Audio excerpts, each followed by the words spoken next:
The AP and UAFC administration was at the receiving end of blaring criticisms after it announced its intention to continue the Amila Hydro Falls project. That stance has been defended by the government, during which it was pointed out that the project can be completed with less finances and better transparency. The road to Amila is another issue, since government is yet to decide on the way forward. Minister Trotman said the road has been the subject of many cabinet meetings, and government cannot allow $50 million to just go down the drain. The road was built, of course, towards the Amila Falls.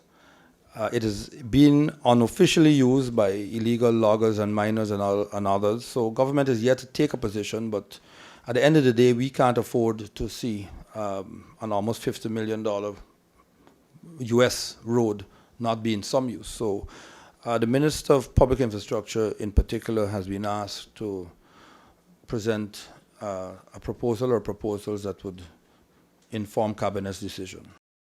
In relation to the monies that remain, there was an understanding that the monies not used on the Amila project can be used to fund other renewable energy projects. Minister Trotman relayed government is exploring these avenues. Any other project has to be a clean, renewable energy project. So the IDB is currently doing a least cost study of other hydro sites. We continue to receive scores of applications for persons to do hydro, solar, wind, and other projects. So I think once, not if, but when we settle on one or a few, that 80 million, if Amila is not viable, can be diverted to look at some of those.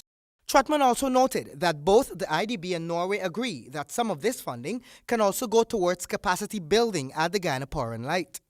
The governance minister relayed that both sides have expressed their interest in renewing the existing agreement.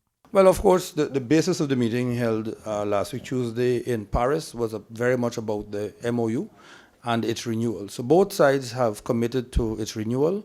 The ambassador of Norway, based in Brazil, will be visiting in January, and I think we'll take things a step further. So yes, those talks are ongoing, and we've both committed to renewing and continuing and renewing our relationship. Minister Trotman explained it's like an expired contract, but the parties continue to function as though the contract still stands. Some $43 million out of $250 million is still left to be disbursed, but this is only for projects that have already been submitted. And as it relates to the expected review of the Amila project, Trotman relayed the following. The Norwegian government has requested the IDB to do the review. The IDB has said that it only has so much information in its possession.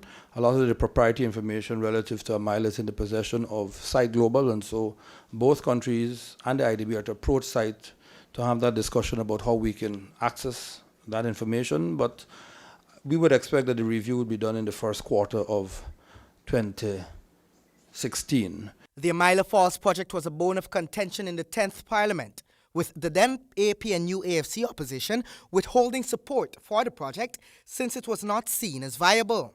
There were also claims of the lack of proper scrutiny and fraud. For HGP Nightly News, Kingsley Bryan.